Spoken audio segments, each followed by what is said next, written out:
खरं तर नेत्यांसाठी खूप लोक बोलतात, पण मला ह्या तुमसरमध्ये बसलेल्या आपल्या सगळ्यांसाठी एक शेर सांगायचा आहे।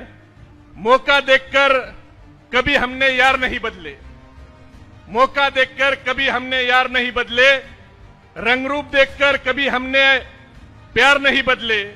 समय के साथ ये सारी दुनिया बदल गई, समय के साथ ये सारी दुनिया बदल गई, मगर पैसा देखकर हमने कभी अपने किरदार नहीं बदले। त्यामुळे जे पैशाने विकणारी लोक होती, ज्यांना ईडी सीबीआयची भीती होती, ते सगळे लोक गेले।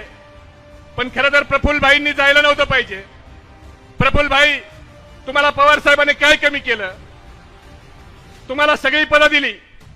पवार साहेबाच्या कुटुंबात स्वतःच्या मुलावर पवार साहेबांनी जेवढं प्रेम केलं नसेल, तेवढं प्रेम तुमच्यावर शरद पवार साहेबांनी केलं। तुम्ही पराभूत झालात तरी तुम्हाला मंत्रिमंडळात पवार साहेबांनी घेतलं, पराभूत झालात राज्यसभेवर घेऊन तुम्हाला त्या ठिकाणी कॅबिनेट मंत्री राज्यमंत्री केलं।